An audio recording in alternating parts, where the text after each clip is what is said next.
Assalamualaikum warahmatullahi wabarakatuh. Saya akan melanjutkan kuliah statistika 2 ya. Di pokok bahasan terakhir yaitu uji kesesuaian model regresi ya. Jadi kalau kita sudah punya data ya, data berpasangan ya, kita masih berasumsi apa betul data itu memenuhi model regresi linier. Untuk itu perlu dilakukan pengujian. Ya. Jadi garis regresi dikatakan linear jika semua nilai dugaannya ini berada pada suatu garis lurus. Nah, atau membentuk suatu tren garis lurus. Ya. Jadi model dugaannya seperti ini. Ini namanya penduga rata-rata Y jika X diketahui. Dilambangkan dengan Y topi. Ya, gitu ya. Dalam prakteknya, salah satu yang harus dilakukan adalah mengasumsikan bahwa regresinya ini linier, ya, sehingga langsung kita dapat menduga parameternya. Ya, di dalam prakteknya kita langsung menggunakan pendekatannya adalah linier. Apa betul ini pendekatan yang kita gunakan ini sudah cocok apa belum? Nah, untuk itu perlu dilakukan pengujian linearitas dari model regresi.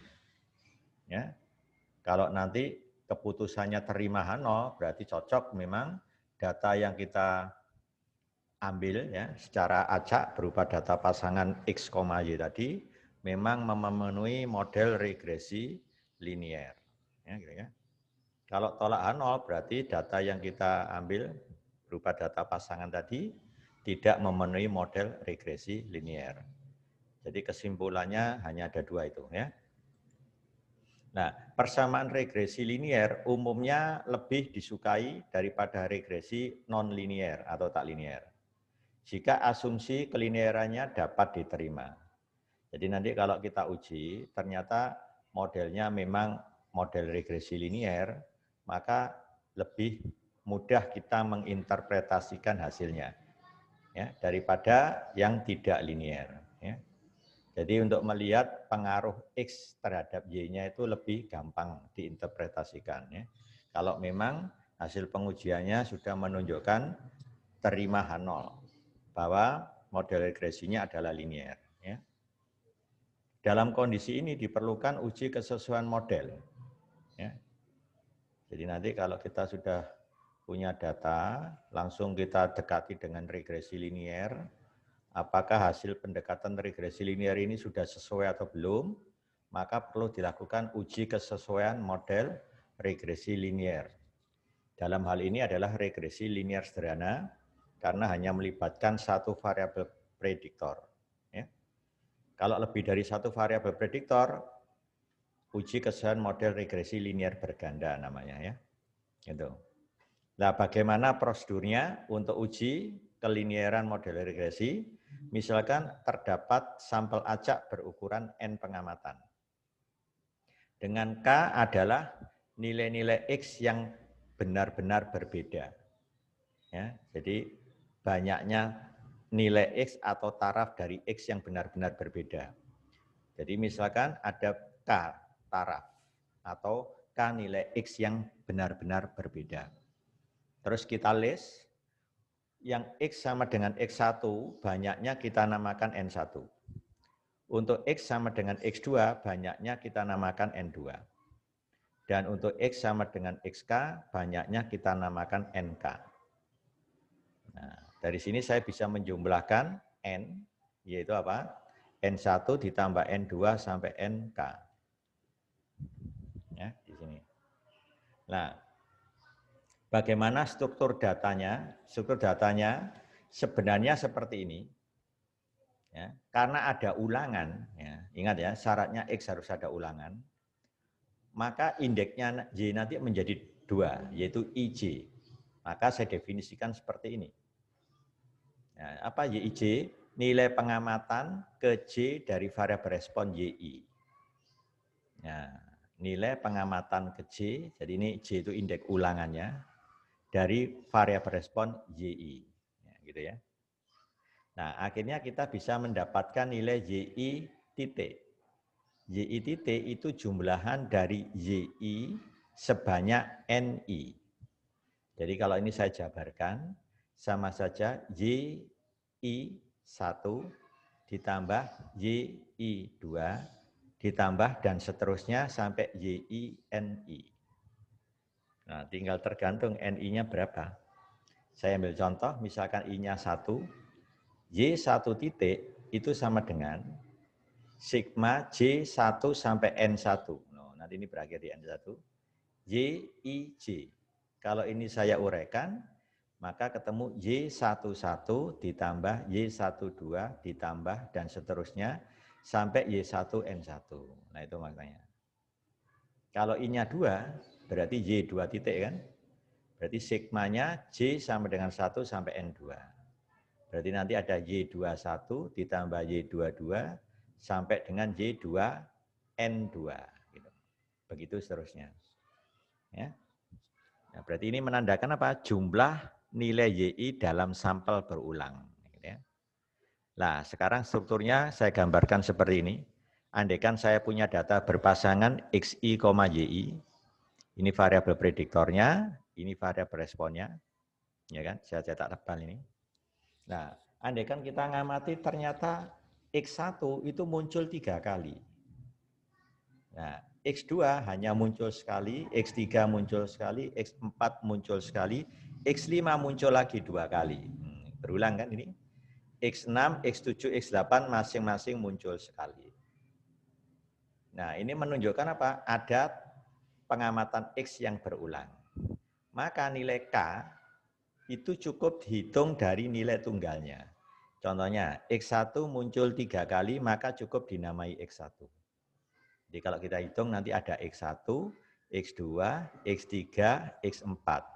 X5 muncul 2 kali, kita ambil salah satu yaitu X5. X6, X7, X8. Berarti dalam data berpasangan ini, K-nya hanya ada 8. Bukan 11. Bukan 11. Berarti kan. Memang data berpasangannya sebanyak 11. Tapi kalau kita melihat nilai dari X yang benar-benar berbeda kan hanya 8. Berarti K-nya dalam hal ini adalah 8. Berarti nanti ada N1 sama dengan 3. Apa itu? Nilai X sama dengan X1 muncul sebanyak 3 kali. Itu maknanya. Nilai X sama dengan X2 muncul sekali. Jadi nanti N2-nya 1. Nilai X sama dengan X3 muncul sekali juga. Ya, tadi N3-nya sama dengan 1. Dan seterusnya, untuk X sama dengan X5 muncul 2 kali kan, berarti N5-nya sama dengan 2. Yang lain muncul sekali lagi. Nah, dari sini saya bisa mendapatkan Y1 titik. Lihat, X sama dengan X1 muncul 3 kali, yaitu ini kan, maka nilai Y-nya yang dimaksud ini. Kan bersesuaian dengan nilai Y ini. Untuk X1 menghasilkan nilai Y1. Untuk X1 menghasilkan nilai Y2. Ini yang disebut variabel respon. Sifatnya acak. Berarti Y1 titik itu diperoleh dari jumlahnya ini. Y1 tambah Y2 tambah Y3. Kalau secara definisi kan saya beri lambang, Y1 titik itu Y1 ulangan pertama, ditambah Y1 ulangan kedua, ditambah Y1 ulangan ketiga. Tidak lain nilai ini. Ini Y1 ulangan pertama, Y1 ulangan kedua, Y1 ulangan ketiga. Berarti nilainya ini tidak lain Y1 tambah Y2 tambah Y3. Ketemu kan Y1 titik. Nah, kalau Y2 titik, Y2 titik itu kan berhubungan dengan X2. Hanya sekali muncul. Berarti Y2 titiknya tidak lain ya sama dengan Y4 itu sendiri. Nah, kalau ini Y3 titik, hanya muncul sekali kan, berarti Y3 titik tidak lain Y5. Begitu seterusnya. Nah, kalau yang ini, Y5 titik, berarti berhubungan dengan X sama dengan X5 kan, muncul 2 kali, berarti ini Y51, ini Y52. Kalau begitu jumlahnya Y7 ditambah Y8. Ya kan? Jadi artinya nilai dari Y51 itu ya Y7. 5 Y52 itu Y8. Begitu cara ngitungnya. Sampai yang terakhir nanti X sama dengan X8 muncul sekali kan. Jadi N8-nya adalah 1. Sehingga Y8 titik tidak lain Y11. Kalau kita sudah tahu cara nguraikannya seperti ini, maka kita sudah bisa melakukan penghitungan statistik uji. Nah, ini penghitungan statistik uji. Ini penjelasannya tadi, sudah saya terangkan di struktur data. Nah, apa statistik ujinya? Statistik ujinya menggunakan F. Yaitu C-square 1 dibagi derajat bebasnya K-2. K itu adalah banyaknya taraf dari X yang berbeda. Tadi K-nya ketemu 8 ya. Ya, oh maaf, K-nya tadi banyaknya, untuk teori ini ya, untuk teori ini adalah banyaknya taraf yang berbeda dari X. Jadi kan kita misalkan X-nya itu nilai yang berbeda sebanyak K. Ya, jadi K-2. Dibagi C-square 2, N kurangi K. Ya, jadi N itu adalah banyaknya pengamatan. Kalau saya hubungkan dengan struktur data ini, K-nya berapa tadi? K-nya ini 8. Apa itu? Banyaknya taraf X yang benar-benar berbeda. N-nya berapa? N-nya adalah 11. Ya. Sehingga kalau kita masukkan ke statistik F, K-nya 8, N-nya 11. Maka ketemu kan 8 dikurangi 2, 6. Derajat bebas untuk G-square 1. Derajat bebas untuk G-square 2, N kurangi K. 11 dikurangi 8 ketemu 3. Begitu. Ya. Kalau dipraktekkan berdasarkan struktur data tadi. Nah, apa di sini penjelasan tentang G-square 1 dan G-square 2? G-square 1 itu rumusnya ini. Nah, ini yang Y titik kuadrat per NI. Itu kaitannya dengan struktur data ini tadi. Nah, ini dikuadratkan dibagi N1 plus ini kuadratkan dibagi N2 sampai ini dikuadratkan dibagi N8. Nah, itu kaitannya dengan cara penghitungan ini tadi. Ya, cara penghitungan ini. Kalau ini sama saja jumlahan seluruh Y. Ya, double sigma. Kenapa ada double sigma? Karena kita tadi pakai asumsi ada X yang sama diulang sebanyak NI. Nah, ini tidak lain sama dengan total dari Y. Nah, ini ditotal semua. Ya. Nah, itu kalau ditulis menjadi double sigma I1 sampai K, J-nya 1 sampai NI. Sama aja dengan ini. Ya. Nah, itu proses penghitungan ini. Habis itu dikuadratkan, total YI tadi dikuadratkan dibagi N. Ya, ini suku yang kedua. Nah, suku yang ketiga ini, beta 1 topi diperoleh ketika kita menduga garis regresi. Masih ingat rumus dari beta 1 topi? Itu adalah SXY dibagi SXX. Ya kan? SXY itu sigma XI min X bar kali YI min Y bar. Dibagi SXX sigma XI min X bar kuadrat. Dan ini bisa diuraikan kan? Pembilangnya nanti kalau diuraikan menjadi sigma XI kali YI dikurangi N kali X bar Y bar. Ya, itu untuk mendapatkan beta 1 topi. Sedangkan penyebutnya sigma XI kuadrat dikurangi N kali X bar kuadrat. Nah, beta 1 yang kita peroleh tinggal dikuadratkan, kalikan N-1 dikalikan variannya X. Ini adalah varian X. Ya. Bisa dihitung pakai rumus ini, varian X. Ya. Kalau Anda menggunakan kalkulator bisa juga masukkan datanya ya. Kita bisa keluarkan simpangan bakunya. Jadi ada data X1, X2 sampai X11 tadi ya. Yang sudah kita bentuk seperti ini, data berpasangan. Ini. Nah ini ya. Nah, ini meskipun kembar masukkan, karena masuk penghitungan. Jadi SX kuadrat itu sebenarnya variannya X ini. Masukkan 11 pengamatan ini. Meskipun kembar masukkan. Ya. Nah, itu cara menghitung SX kuadrat. Ya. Nah, kalau sudah baru kita hitung C square 2. Nah, C square 2 itu kalau Anda cermati, ini namanya sama dengan ini.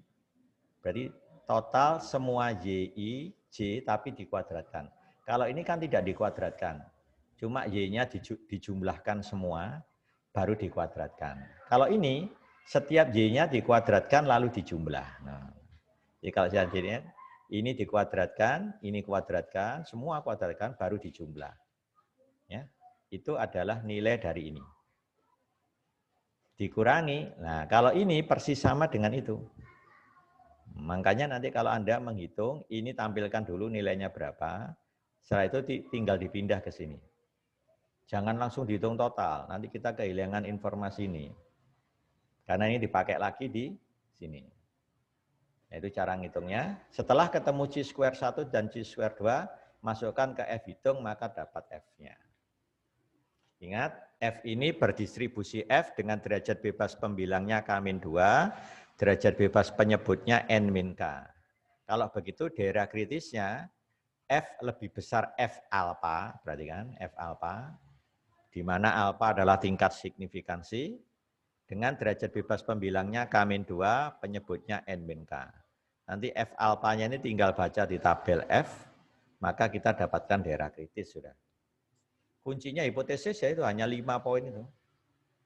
Rumuskan hipotesis, ya, tentukan daerah kritis, hitung nilai statistik ujinya, buat keputusan dan kesimpulan. Kan hanya 5 poinnya. Ya. Itu aja. Nah ini ngitung F-nya pakai ini. Oke. Nah ini hipotesisnya. H0 garis regresi linier. Artinya data berpasangan tadi memenuhi model regresi linier. H1 garis regresinya tidak linier. Tidak linier. Nah ini yang saya bilang tadi, daerah kritisnya. F lebih besar F alpha, derajat bebas pembilang K-2, derajat bebas penyebutnya N-K. Gitu ya. Ya, baru sekarang kita lihat contoh. Misalkan kita akan menduga nilai kimia dari mahasiswa tingkat persiapan, yaitu Y, berdasarkan skor tes intelijensinya, X. Ini bidang pendidikan ya. Dan ini skor intelijensi ini diberikan sebelum mulai kuliah.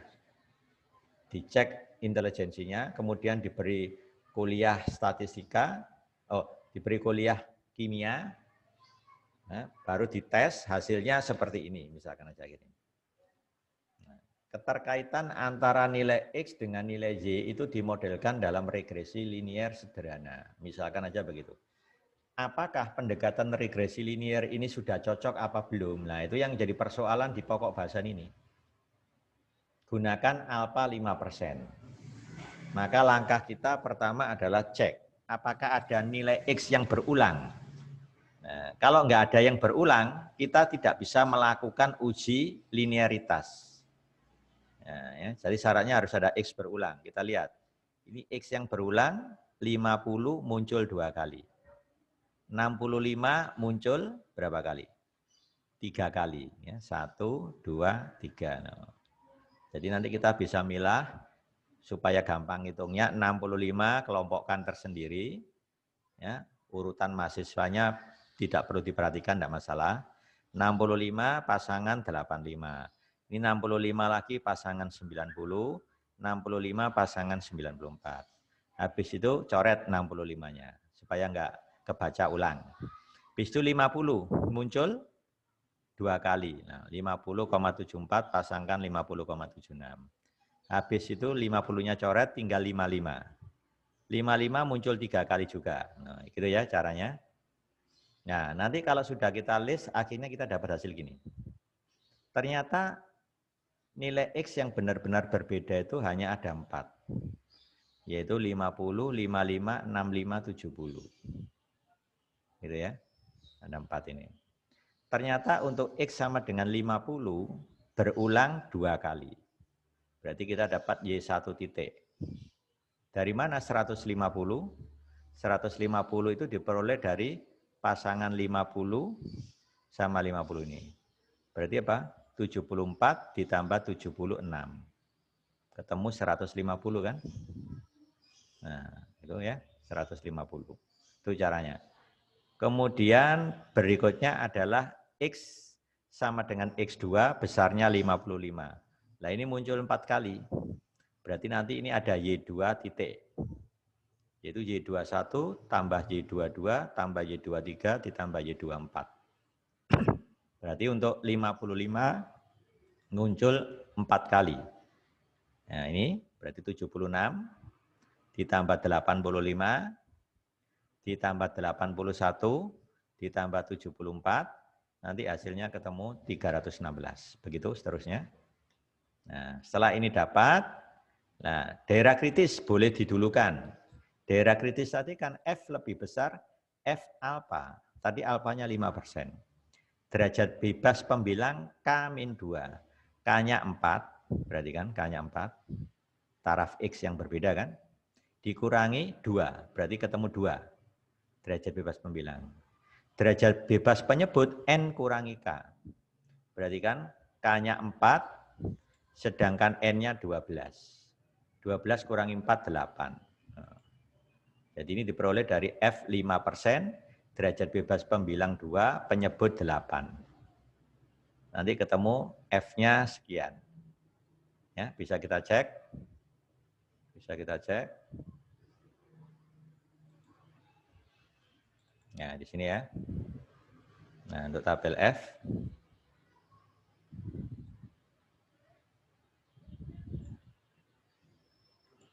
Nah, ini C square. Nah, ini untuk F saya hanya menyediakan 2 pilihan, yaitu 0,05 ini sama 0,01. Kebetulan tadi pakai F 0,05, derajat bebas pembilang 2, ya kan? Ini. Derajat bebas penyebut 8. Ini. Berarti nilainya ketemu 4,46. Nah, 4,46 ya. Sehingga kita dapatkan hasilnya 4,46. Ya. Itu sudah. Nah, baru proses penghitungan. Ingat, setiap bahas regresi selalu saya ulang berkali-kali 7 komponen penting. Nah, ini bisa dikeluarkan di kalkulator kan? Sigma XI-nya berapa, sigma YI-nya berapa, sigma XI YI berapa, sigma XI kuadrat, sigma YI kuadrat. Ya, ini sigma YI kuadratnya belum saya cantumkan ini ya. Ini bisa dicari lah ya, sigma YI kuadrat. Ya. Nah, X bar diperoleh dari sigma XI dibagi N, N-nya 12, nanti ketemu. Ya. Y bar ini dibagi 12. Ya. Lihat, beta satu topi ada 2 rumus yang bisa digunakan. Pakai rumus sigma XI YI dikurangi N, N-nya 12, dikali X bar kali Y bar, boleh pembilangnya. Penyebutnya sigma XI kuadrat, nah ini kan, dikurangi N, N-nya 12, kali X bar kuadrat. Nanti nilainya sama dengan ini. Kalau rumus yang saya pakai ini, pembilang penyebut saya kalikan N, maka jadi begini. Ini jadi N, sigma XI YI minus ini jadi sigma XI, ini sigma YI. Nah, penyebutnya N kali sigma XI kuadrat. Ini sigma XI kuadrat dikurangi sigma XI pangkat 2. Ya. Sigma XI pangkat 2. Ya, sigma XI-nya tinggal masukkan aja 725 ya kan. Nah, beta satu topi ketemu, Sx kuadrat itu variansi X. Terserah mau pakai rumus sigma XI kuadrat min N kali X bar kuadrat per N min 1. N-nya 12 kurangi 1, 11. Boleh, nanti hasilnya sama. Kalau ini pembilang penyebut saya kalikan N, N-nya 12. Hasilnya juga otomatis sama. Ya. Silakan pakai cara yang saya tuliskan tadi. Sigma XI kuadrat dikurangi N kali X bar kuadrat, boleh. Ya. Nanti hasilnya persis sama. Baru kita bisa menghitung C square 1. Ini, nah ini beroleh dari tadi kan. Nah, ini min seper N, nah, min seper N, N-nya tadi 12, ya, karena ada 12 pengamatan. Nah, 12 pengamatan, ya kan.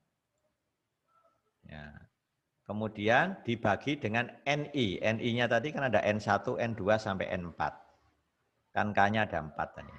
N1-nya 2, N2-nya 4, N3-nya 3, N4-nya 3 gitu ya. Minus ya. Ini yang kaitannya dengan ini. Seper 12. Seper 12. ya kan? Kemudian apa? Dikalikan total, nah ini kan sama dengan sigma YI ini. Sigma YI-nya tadi 1011 pangkat 2, ya kan? Min, nah ini ada yang terlupakan juga, ini belum saya betulkan. Silakan nanti ditambahkan ya. Tinggal masukkan beta 1 topi kuadrat. Berarti ini kuadratkan, jadi harusnya ini masih ada minus apa? Minus ini kuadrat 0,897 kuadrat dikali n-1 berapa? 11 dikali sx kuadrat berapa? 61,174. Itu yang belum saya tulis di sini ya. Silakan ditambahkan. Nah, nanti hasilnya ini, kalau hasilnya ini benar ini bisa saya cross check dengan komputer. Cuma ini terlupakan nulis ini ya. Nanti dicek ya. Nah, kalau sudah baru ngitung C square 2. Sama. Ini tidak lain sama dengan jumlah kuadrat Y. Ya, jumlah kuadrat Y. Ini langsung saya pakai 85905. Itu mestinya muncul di penghitungan ini ya.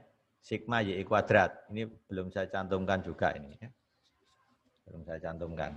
Jadi sigma Y kuadratnya nanti nilainya ketemu 85905. Nah ini diperoleh dari tadi.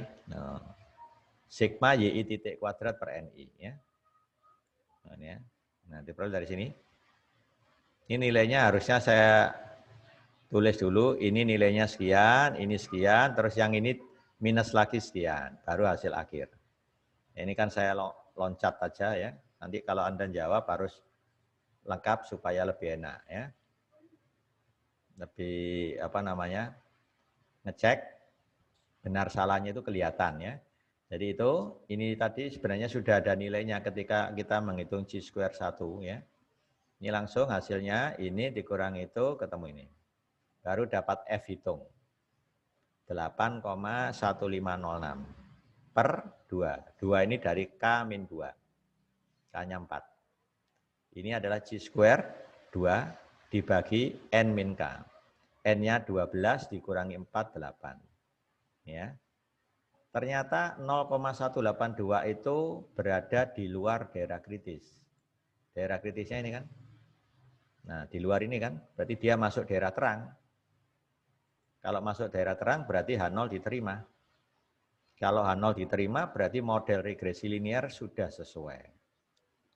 Nah, itulah intinya seperti itu ya. Nah, untuk lebih jelas ini saya peragakan ya. Tadi ada di slide-nya ini masih ada beberapa yang kurang, silakan nanti bisa ditambahkan gitu ya, ditambahkan. Tadi minus, nah yang kurang ini tambahkan. Minus ini kuadrat, tinggal nulis saja, kali 12 kurangi 1, 11, kali Sx kuadratnya 61,174, itu aja. Kalau hasilnya sudah benar ya. Dan sekarang kita lihat contoh soal berikut. Ya. Pengamatan terhadap hasil suatu reaksi kimia dalam persen, dari Y itu hasil reaksi kimia dalam persen, yang dilakukan pada berbagai suhu dalam derajat Celcius X. Tercatat hasilnya seperti ini. Ya, ini untuk suhunya disetting 150 derajat Celcius, diamati sebanyak 3 kali. Nah, ini nilai Y-nya. Yang 200 derajat diamati sebanyak 3 kali, hasilnya ini.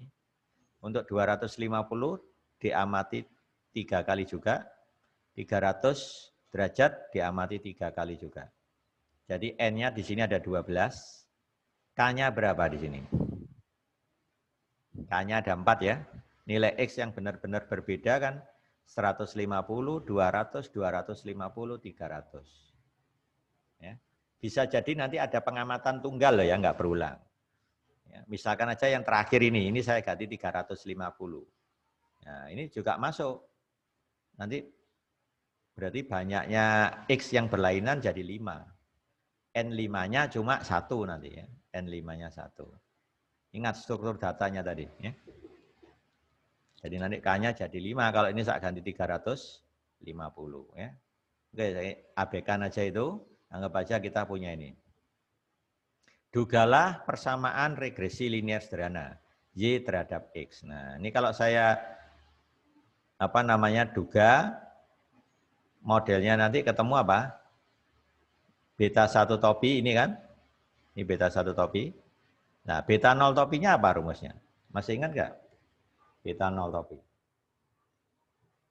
Nah, sambil dikerjakan di sini, beta 0 topinya apa? Masih ingat waktu kita membahas regresi? Beta 0 topi sama dengan apa? Y bar, ya kan? Y bar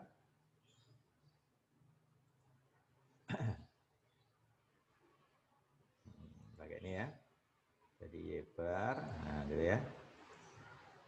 Dikurangi beta 1 topi X bar. Nah gitu. Di sini nanti ada beta 1 topi X bar. Nah, gitu. Nah, ini kalau kita hitung, Y bar-nya tadi sudah ketemu 84,73. 84,73. Oke. Ya kan? Dikurangi apa? Beta 1 topinya 0,12387 dikali X bar. X barnya 225. Ya, 225. Ini hasilnya kalau dihitung ketemu apa? Kalau dihitung.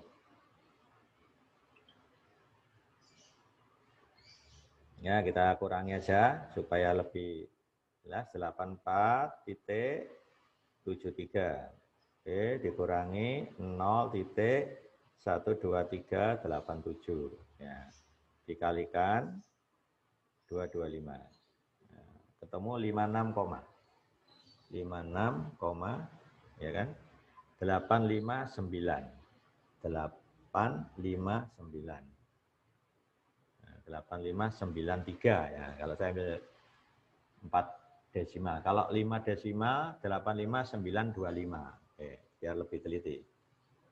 Nah, dah. Dari sini saya bisa dapatkan penduganya. Akhirnya kita dapatkan Y dugaan ya. Ini Y dugaannya. Ya, gitu ya.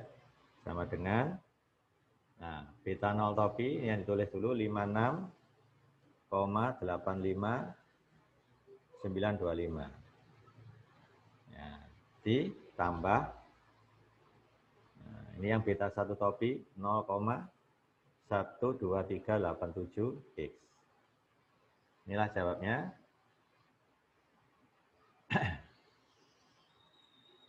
Nah, ini adalah penduganya. Ini untuk jawaban A. Ya, sudah kita tuliskan di sini. Untuk yang A.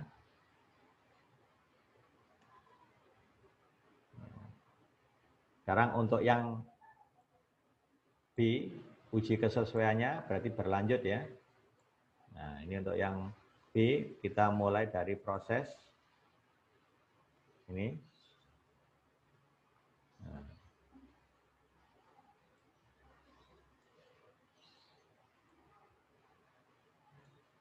Nah, ini proses penghitungannya. Ini Sx kuadrat. Ini kan varian X tadi, cara ngitungnya sama. N dikalikan sigma XI kuadrat dikurangi sigma XI pangkat 2. Dibagi N kali N min 1. N-nya 12 kurangi 1, 11. Ini pakai rumus variansi X tapi pembilang penyebut saya kalikan N. Ya. Ini C square satunya kita hitung. Nah ini yang sudah benar ini. Ini Y titik kuadrat per NI. Ini hasilnya. Ini Y1 titik tadi. Kuadrat, ini Y2 titik kuadrat, ini Y3 titik kuadrat, ini Y4 titik kuadrat. Kebetulan NI-nya sama semua, yaitu berulang 3 kali. Min 1/12, nah, jadi ini kan 1/12. Ini nilai sigma YI, sudah kita hitung 1016,8. Ya. Sigma YI ini, 1016,8. Oke, ini minus, ini yang beta 1 topi, kuadrat dikalikan N-1 dikalikan SX kuadrat. Ya, SX kuadrat. Ini kalau saya hitung, langsung ketemu sekian.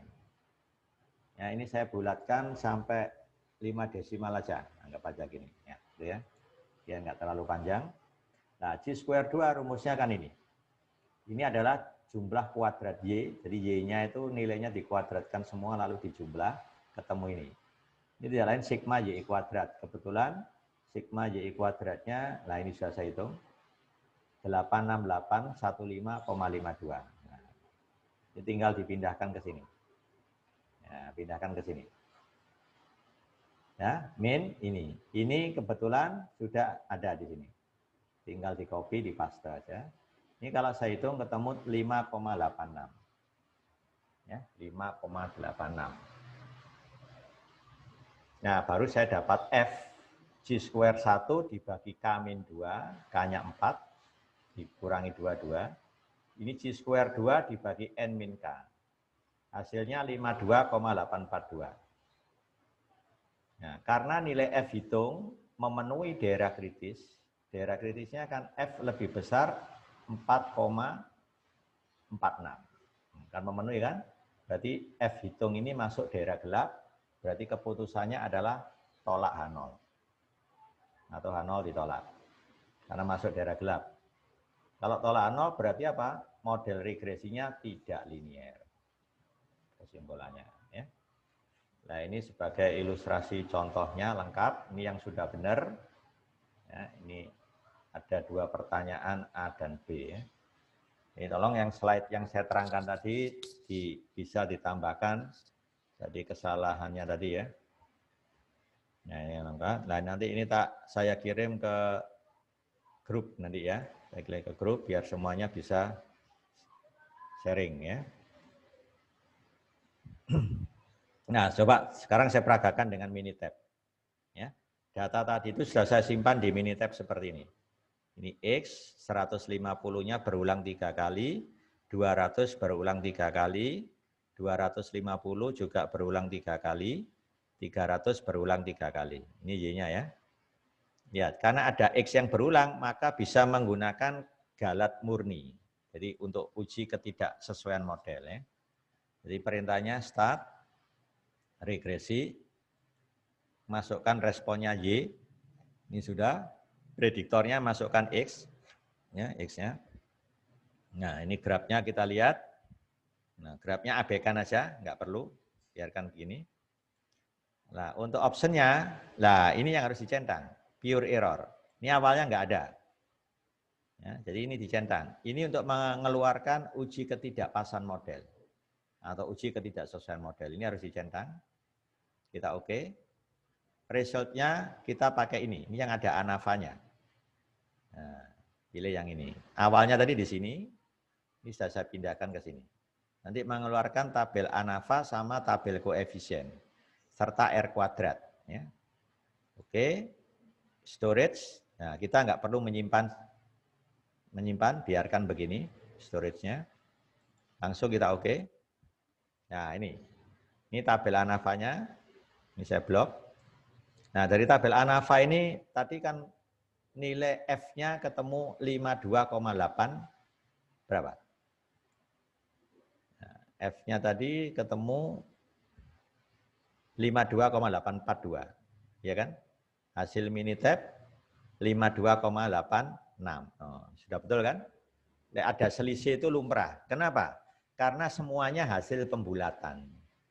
Ya, perhatikan yang di TANAVA ini sebenarnya desimalnya bisa sampai 67. Tapi dia menampilkan hanya 2 desimal. Ya. Sehingga hitungan dia agak beda kan? Nah, karena dibulatkan 2 desimal. Ya, gitu ya. Jadi ini 52,86, tadi hitungan saya manual dengan bantuan komputer itu menemukan 52,84. Sudah cocok ini ya. Bedanya 0,02 saja. Ya, keputusannya tolak H0, ini kita lihat. Nah, P value-nya juga 0 kan? Ini kan berarti apa?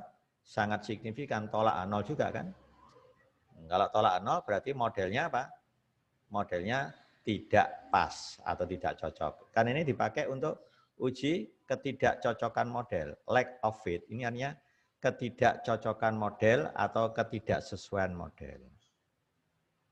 Nah ini ya, lihat derajat bebasnya pembilang 2, derajat bebas penyebut 8. Ini kan diperoleh nilai F ini perbandingan kuadrat tengah ketidakpasan model dibagi kuadrat tengah galat murni. Ini yang galat murni.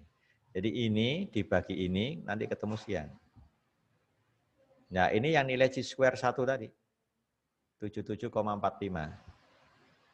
Dipangkas 2 desimal kan. Kalau aslinya ini.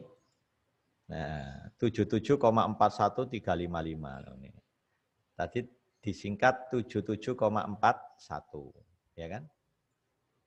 Nah, di Minitab langsung 77,45 ya, ini ada perbedaan ya. Kenapa? Karena dari awalnya sudah dipotong orangnya. Nah, perbedaan itu lumrah ya, dalam penghitungan tuh mesti ada perbedaan, tapi bentuknya perbedaannya itu desimal 0,0 berapa gitu. Ya, 77,4-nya sudah benar, ini pakai 5 ya. Nah, kalau sedangkan hitungan di sini 4, 1, 3. Nah, ya. Nah, ini kalau Anda lihat, ini dibagi 12 saja sudah desimalnya sampai berapa. Nah, ini kalau saya hitung pakai hitungan manual, kan berarti ini sudah ada pemangkasan ini. Ini kuadrat dibagi sekian. Mungkin sampai 8 desimal, saya ambil 3 desimal, 4 desimal, itu kan sudah merubah hasil juga. Ya. Apalagi ini juga loh, kuadrat per 3 ya kan. Nah itu pengaruh pembulatan seperti itu ada di hasil akhirnya nanti ya. Cuma nggak terlalu besar bedanya. Oke, saya kira itu untuk uji kelinearan. Jadi materinya sudah selesai, persiapan untuk UAS ya, minggu depan. Tolong jadwalnya diperhatikan, jangan sampai salah baca jadwal, karena ujiannya ini online, ya, dan tipe soalnya adalah multiple choice. Jadi Anda harus menyiapkan kertas buram, sama kalkulator, sama tabel.